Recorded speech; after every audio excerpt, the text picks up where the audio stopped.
여호와께서 이와 같이 말씀하시되 이스라엘의 서너 가지 죄로 말미암아 내가 그 벌을 돌이키지 아니하리니 이는 그들이 은을 받고 의인을 팔며 신 한 켤레를 받고 가난한 자를 팔며 힘없는 자의 머리를 티끌먼지 속에 발로 밟고 연약한 자의 길을 굽게 하며 아버지와 아들이 한 젊은 여인에게 다녀서 내 거룩한 이름을 더럽히며 모든 제단 옆에서 전당 잡은 옷 위에 누우며 그들의 신전에서 벌금으로 얻은 포도주를 마심이니라.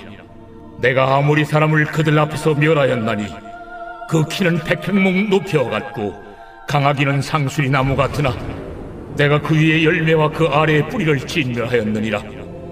내가 너희를 애굽 땅에서 이끌어내어 40년 동안 광야에서 인도하고 아무리 사람의 땅을 너희가 차지하게 하였고 또 너희 아들 중에서 선지자를 너희 청년 중에서 나시린을 일으켰나니 이스라엘 자손들아, 과연 그렇지 아니하냐?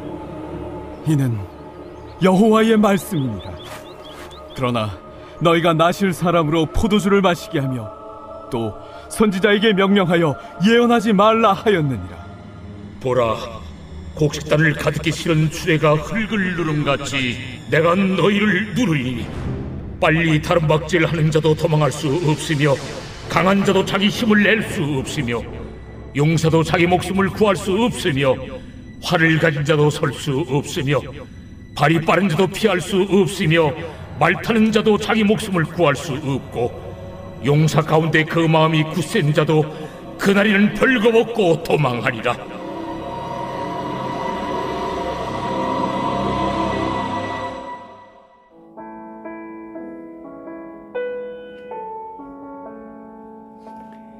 사람은 받은 은혜를 잊어서는 안 됩니다.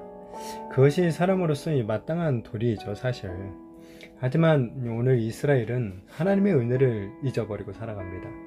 자신들이 현재 누리고 있는 온갖 그런 풍요들이 하나님의 은혜다라는 사실을 잊어버린 것이죠. 이렇게 은혜를 잃어버린 그들에게 오늘 하나님은 심판을 갖다가 선언하고 있는 거죠. 아모스는 북이스라엘이 어떻게 하나님의 말씀을 저버렸는지를 이제 책망합니다. 그들은 언약 백성으로서 부르심을 받았지만은 하나님의 율법에 충실하지 않았던 거예요. 말씀에 대한 신실함은 이 삶으로 드러나게 되어 있는데 오히려 이스라엘은 이 뇌물을 받고 불의한 일들을 행했다는 거죠. 의를 버리고 불의의 삭슬 갖다가 사모한 거예요. 심지어는 신 한 켤레를 받고 이 가난한 자를 팔아버리는 일들도 있었습니다. 이들의 이제 삶의 중심에는 결국 무엇이 있었다는 겁니까? 물질에 대한 탐욕으로 가득 차 있었다는 거죠. 심지어 이들은 이 가난한 자들을 티끌 속에서 발로 밟았다라고 얘기하고 있죠.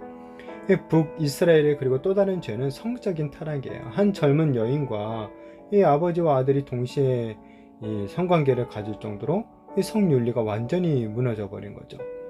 이 모세의 율법은 이웃의 전단 잡은 옷은 해가 지기 전에 돌려주도록 명령을 하고 있는데, 자, 이들은 그러나 이 제단 옆에서 뻔뻔하게 이 전당으로 잡은 옷, 그 옷 위에서 잠들었다, 누웠다라고 또 고발을 하죠.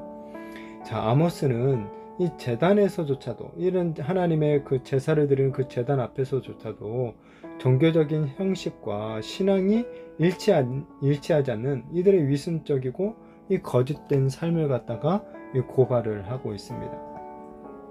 자, 하나님이 이어서 언약 백성들에게 어떤 은혜를 베풀어 주시는지를 이제 상기시켜 주죠. 하나님은 이스라엘을 위하여서 아모리인들을 멸하셨다라는 거예요. 이스라엘이 이 스스로의 힘으로 아모리인들을 제압하는 것은 사실상 불가능했었죠.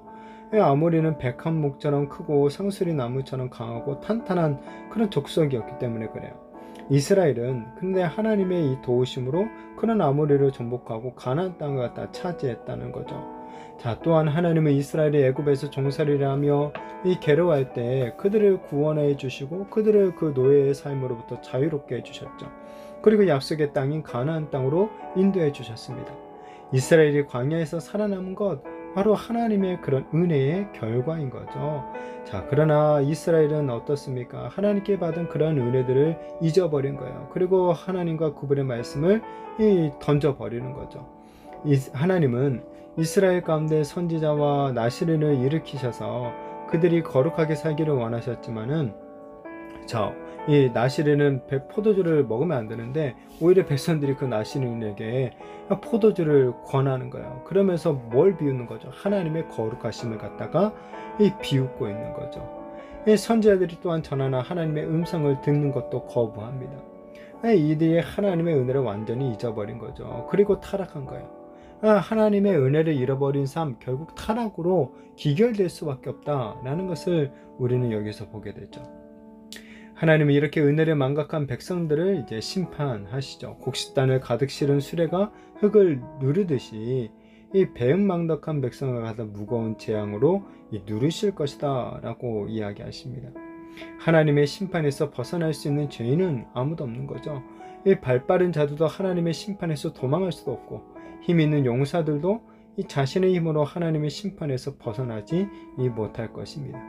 하나님의 은혜를 잊은 이 타락하고 부패한 백성에게는 결국 심판, 이 파멸, 멸망만 있을 뿐이라는 거죠. 아무리 재능 있는 궁수도, 이 민첩하고 난리났던 기병도 하나님의 심판에서 자기 자신을 결코 결단코 구원하지 못하는 거죠. 하나님의 이런 심판에서, 이 무서운 정말 심판에서 구원받는 길은 무엇입니까? 바로 받은 은혜를 기억하는 거예요. 그리고 그 은혜에 감사하며 살아가는 거죠. 그리고 나아가서는 그 감사하면서, 그 은혜에 감사하면서 하나님을 경외하고 또한 하나님의 이 말씀을 청종하고 그 말씀에 순종하는 삶을 살아가야 되는 것이죠. 자, 이 옛말에 은혜는 바위 위에 새기고 원하는 물에 새기라 라는 그런 말이 있죠. 이건 뭡니까? 은혜를 결코 잊어서는 안 된다 라는 그런 뜻이죠. 그런데 많은 사람들은 어떻습니까? 은혜는 물에 새겨버리고 원하는 바위에 새기죠. 그래서 사람들이 은혜 베풀어 준 것은 그냥 잊어버리고 자기를 기분 나쁘게 한 것만 평생 기억하면서 조그마한 것에도 막 화를 내고 짜증을 내고 그런 일들이 너무나도 많이 있죠. 우리도 정말 그런 삶을 살아가지는 않는지, 특별히 하나님과 우리와의 관계에 있어서도 우리가 하나님의 은혜를 잃어버리고 하나님 내 기도를 들어주지 않았다, 하나님 내 원하는 것을 들어주지 않았다는 것만 우리가 생각하면서 우리가 정말 원망하고 우리가 오히려 다른 길로 막 나아갔던 것은 아니지, 우리 자신을 한번 돌아보기를 원합니다. 정말 이스라엘은 갚을 없는 하나님의 은혜를 이 물에 새기고 잊어버린 거죠. 하나님의 은혜를 잊으면 결국 멸망하게 되어 있습니다. 바라기는 우리에게 베푸신 하나님의 은혜를 정말 다시 한번 헤아려 보았으면 좋겠습니다. 그리고 정말 그 은혜에 늘 감사하면서 빚진 자로서, 하나님의 그 은혜의 빚진 자로서 더욱더 하나님의 말씀에 순종하며 하나님의 뜻을 따라 살아가는 저와 우리 모든 성도님들이 되시기를 예수님의 이름으로 축복합니다.